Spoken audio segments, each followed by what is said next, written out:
안녕하세요. 멜 묵상. 오늘은 사도행전 6장 1절부터 7절 말씀 보도록 하겠습니다. 네, 초대교회가 굉장히 용기 있고 대단한 교회이긴 했습니다. 그리고 성령님의 능력으로 말미암아서 부흥이 일어났고요. 그리고 사람들은 이제 이 박해와 고통 가운데서도 하나님께 기도했죠.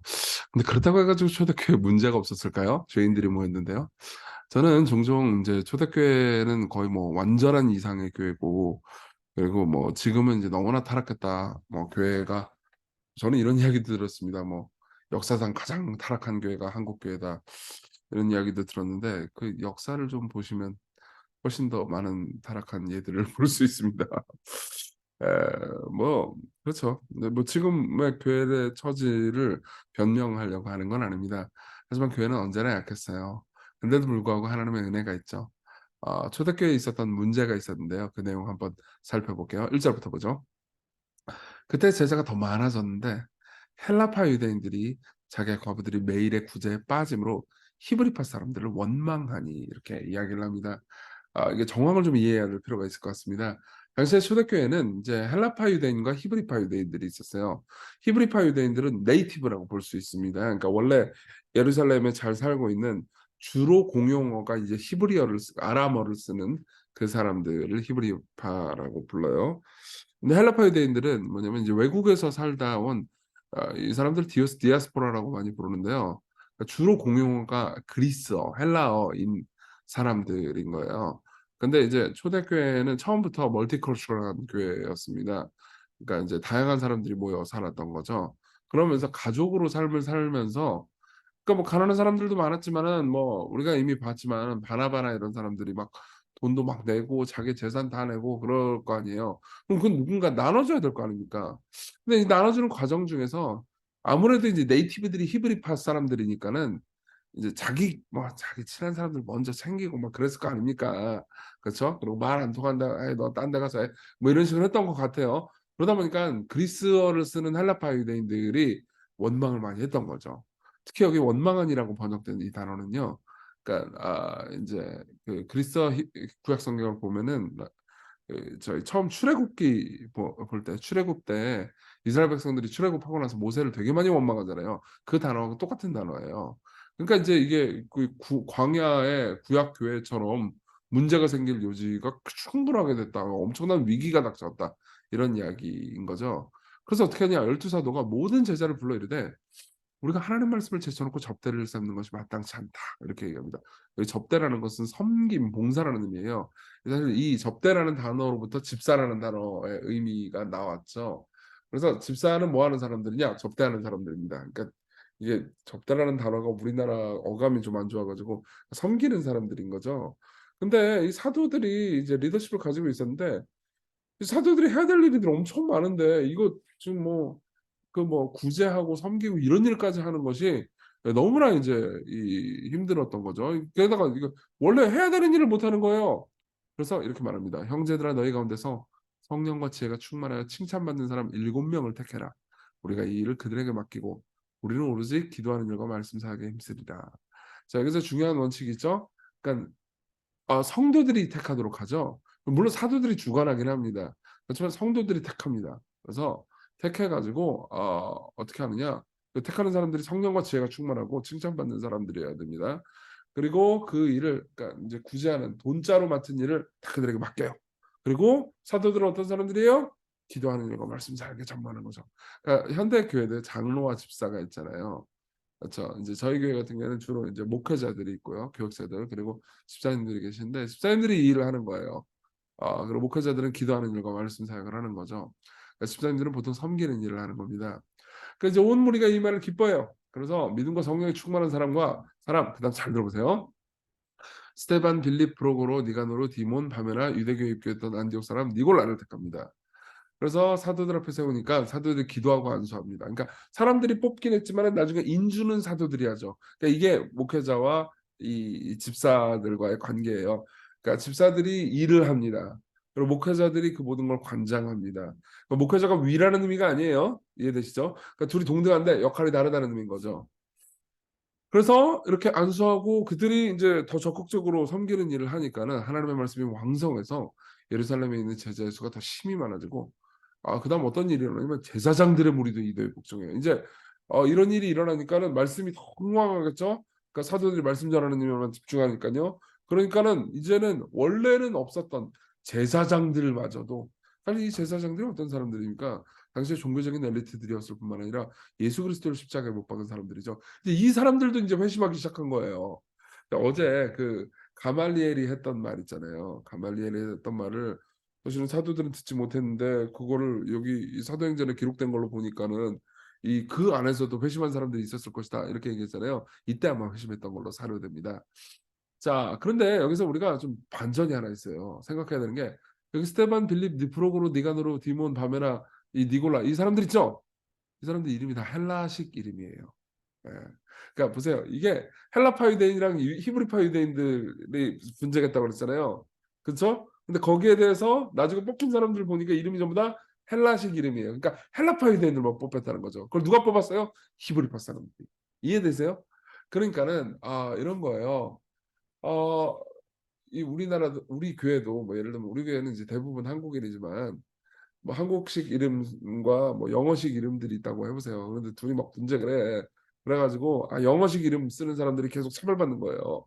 그래가지고 이제 야 그래 집사 뽑아라 했더니 뭐 이름이 제임스 뭐 피터 뭐 이런단 말이에요. 그러면 어떻게 해요? 한국식 이름 사람들도 이 영어식 이름 사람들 다 뽑아줬다는 거죠. 그만큼 약자들을 돌보는 공동체였다. 이렇게 이해를 하시면 되겠습니다. 자, 이 내용 정리하면서 적용해 볼까요? 첫 번째, 교회는 어떤 방식으로 섬기느냐 생각합시다. 교회는요, 모든 사람들이 섬기는 곳입니다. 예. 그러니까 목회자들하고 집사들만 섬기는 거 아니에요. 교회는 여러분들 모두가 섬기면서 서로를 즐겁게 하는, 서로를 행복하게 하는 곳입니다. 그러니까 여러분들이 아유 뭐 교회 섬기는 거는 집사들이나 목회자들만 하는 거잖아라고 생각하면서 소비자 마인드로 교회를 대하잖아요. 그러면 필연적으로 교회가 불만스러울 거예요. 아무리 잘해봤자 인간이 하는 일인데 어떻게 할 거예요. 근데 우리 교회가 같이 섬기는 거잖아. 그러면 서로가 서로를 아름답게 섬기는 모습을 그리고 풍요로워지는 모습을 보게 될 겁니다. 두 번째로 교회는 맡은 역할과 은사로 섬기는 곳입니다. 교회 직분의 원칙은요. 그러니까 목회자와 집사랑 같은 일을 하는 게 아니에요. 동등합니다. 그러니까 여러분들 모두가 같은 일을 하는 게 아니죠. 근데 동등한 거죠. 그리고 세 번째로는 약자들을 더 잘 섬기는 교회입니다. 교회는요. 헬라파 유대인들을 섬기기 위해서 헬라파 유대인들에게 히브리파 유대인들이 더 많은 권한을 주었죠. 그러니까 특별히 교회는요 약한 사람들을 더 신경 쓰고 더 기도하고 더 섬기는 곳이다. 우리 교회가 이런 교회가 되도록 기도해 주십시오. 그리고 두 번째로 우리 구주 예수, 우리의 제사장 그리스도를 생각해 봅시다. 교회는요 맡겨진 일을 잘 하잖아요. 그러면 반드시 이 땅에서 예수님을 드러내게 돼 있어요. 사도행전 처음 시작할 때 제가 이런 말씀을 드렸습니다. 그러니까 누가복음의 2부가 사도행전이라고요. 그렇죠? 누가가 쓴 거예요, 사도행전도. 근데 누가복음은 예수님이 이 땅에 계실 때 어떤 일을 하셨는가에 관한 이야기라면은 사도행전은 사도들이 어떤 일을 하는가가 아니고요. 예수님이 하늘에서 지금 이 땅을 어떻게 통치하시는가에 관한 이야기다. 그러니까 둘 다 예수님에 관한 이야기다라고 얘기했던 거 기억나실 거예요. 보세요. 예수께서 자기 백성들, 자기의 교회를 사용하셔서 내가 얼마나 너희들을 잘 섬기고 있는지를 보여주마 이렇게 이 교회를 사용하시는 거죠. 교회가 어떻게 해요? 가난한 사람들을 섬기죠. 예수님이야말로 그런 분이었어요. 예.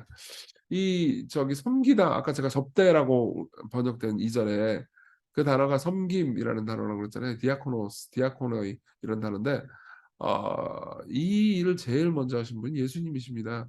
마가복음 보면요. 인자가 온 것은 섬김을 받으려 함이 아니고 오히려 섬기려 했다라고 말합니다. 그리스도는 어떤 분이에요? 사람들을 섬기신 분입니다. 그리스도가 첫 번째 집사님이에요. 그리스도는 첫 번째 장로인 동시에 첫 번째 집사입니다. 그래서 그분이야말로 집사의 원형이고 사람들을 섬기는 분의 원형이에요. 그분이야말로 진짜 제사장입니다. 예. 여러분 그분이 여러분들을 이토록 섬기셨어요. 그래서 우리도 그분이 우리를 위해서 하신 일을 우리가 서로를 위해서 하는 마음 가졌으면 좋겠어요. 같이 기도할 때 우리 교회를 위해서 기도합시다. 섬기는 교회 되게 해달라고. 여러분들이 아이 난 섬기기 싫어 그런 마음 가진 분들이라도 이 기도를 해주세요. 여러분 섬김 받고 좋잖아요. 근데 섬김만 받지 말고 교회는 소비하는 곳이 아니잖아요.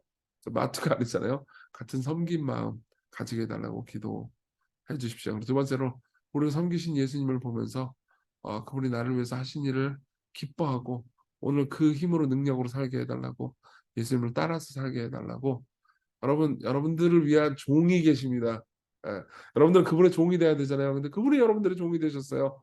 그분을 생각하면서 같이 용기를 달라고 힘을 달라고 기도합시다.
기도하겠습니다. 은혜로우신 주님, 교회를 돌보아 주십시오. 그리고 교회를 지금도 기쁨으로 섬기시는 예수님의 모습을 보면서 우리가 서로 섬기는 마음을 가지게 해주십시오. 시공교회를 통해서 그리고 우리의 삶을 통해서 예수 그리스도의 영광과 모습이 드러나게 해주십시오. 예수님 이름으로 기도했습니다. 아멘. 네, 우리의 소중한 구주 예수 그리스도 안에서 오늘도 기쁨의 하루 보내셨으면 좋겠습니다.